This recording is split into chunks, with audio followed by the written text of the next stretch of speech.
देख्न सक्नुहुन्छ यहाँ सुरक्षाकर्मीहरूले गाडीमा सामान हाल्न सघाइरहनु भएको छ।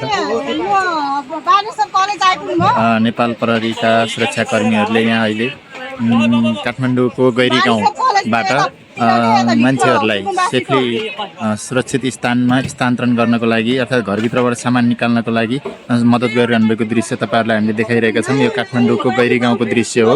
आज यहाँ डोजर चल्दैछ र यहाँ सुकुम्बासीमा डोजर चल्ने भएपछि यहाँका मान्छेलाई सही सलामत र यहाँको सामानहरूलाई पनि सही सलामत स्थानान्तरण गर्न सुरक्षाकर्मीहरूले मद्दत गरिरहनु भएको दृश्य तपाईँलाई हामीले देखाइरहेका छौँ।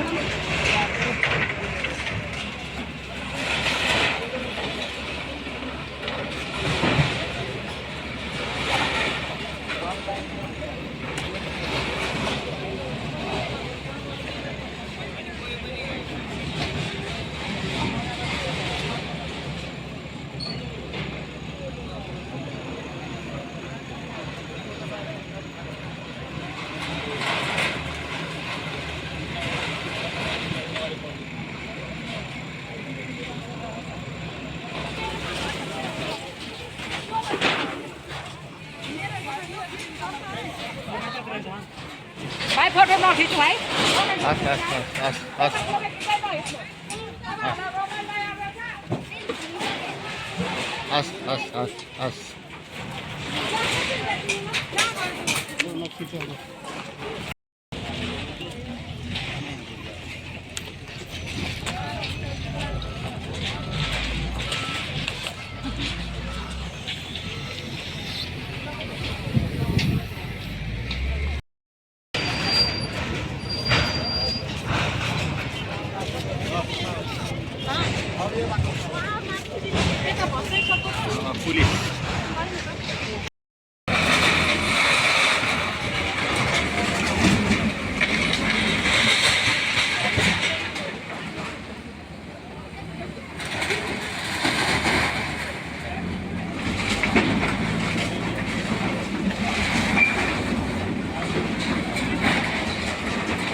सुकुम्बासी बस्तीमा बसोबास गर्नेहरूको यो सामान यो गुचन्दी अवस्थामा रहेको छ। यो सडकमा नै यसरी थुपारेर राखिएको छ र अब सरकारले कहाँनिर लगेर राख्ने हो उहाँहरू पनि